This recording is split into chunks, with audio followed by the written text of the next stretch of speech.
ಸನ್ಮಾನ್ಯ ಶ್ರೀ ಆಂಜನಮೂರ್ತಿಯವರು ಮತ್ತು ರಾಮಮೂರ್ತಿಯವರು, ಮುನ್ರಾಜು ಅವರು ಮತ್ತು ಕೃಪಾನಂದ್ ಅವರು 4 ಜನ ಹೆಚ್ಚುವರಿ ಸದಸ್ಯರು ನಿನ್ನೆ ಸಂಜೆಯಿಂದ ಬಂದಂಥ ಫೇಸ್ಬುಕ್ಕು, ಯೂಟ್ಯೂಬಲ್ಲಿ ಬಂದಿಲ್ಲ ಇನ್ನು. ಫೇಸ್ಬುಕ್ಕು ಮತ್ತು ಇದರಲ್ಲಿ ನೋಡಿದ್ದೀವಿ, ಸ್ಟೇಟಸಲ್ಲಿ ನೋಡಿದ್ದೀವಿ.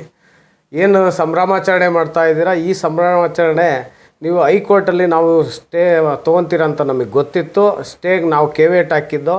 ನೀವು ಹೈಕೋರ್ಟ್ನ ಮೀರಿ ಸುಪ್ರೀಂ ಕೋರ್ಟ್ಗೆ ಹೋಗಿದ್ದೀರಾ. ಸುಪ್ರೀಂ ಕೋರ್ಟ್ನಲ್ಲಿ ನಮಗೆ ಯಾವುದೇ ಇನ್ಫಾರ್ಮೇಷನ್ ಇಲ್ಲದೆ ಇದಾಗಿದೆ, ಸ್ಟೇ ಕೊಟ್ಟಿದೆ ಅಷ್ಟೇ. ನಿಮಗೆ ಕೊಟ್ಟಿರೋದು ಸ್ಟೇ.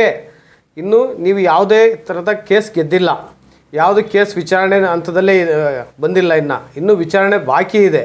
ನೀವು ಸಂಭ್ರಮಾಚರಣೆ ಪಡೋದು ತಪ್ಪು. ಇದು ನಮ್ಮ ಶಾಸಕರನ್ನಾಗಲಿ ನಮ್ಮ ಇದನ್ನಾಗಲಿ ಪ್ರಚೋದನೆ ಕೊಡೋದು ಇನ್ನೊಂದು ಮಾಡ್ತಾಯಿದ್ದೀರಾ. ನಮ್ಮ ಶಾಸಕರಿಗೆ ಮುಖಭಂಗ ಅಲ್ಲ, ಯಾರಿಗೂ ಮುಖಭಂಗ ಅಲ್ಲ. ನಮ್ಮ ಸಾಮಾನ್ಯ ಕಾರ್ಯಕರ್ತರನ್ನ ಗುರುತಿಸಿ ನಮಗೆ ಶಾಸಕರು ಇದು ಮಾಡಿದ್ದಾರೆ.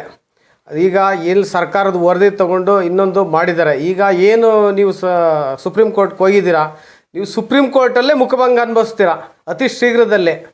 ನೀವು ನಗರಸಭೆಗೆ ಹೋಗಿ ಇದು ಮಾಡಿದರೆ ನಾವು ಮುಂದಿನ ದಿನದಲ್ಲಿ ಬಂದು ನಮ್ಮ ಶಾಸಕರ ಇದರಿಂದ ನಮ್ಮ ಕಾನೂನು ಹತ್ರ ಹೋರಾಟ ಮಾಡಿ ನಾವು ಬರ್ತೀವಿ ಅಂತ ಹೇಳೋಕ್ಕೆ ಇಷ್ಟಪಡ್ತಾಯಿದ್ದೀನಿ.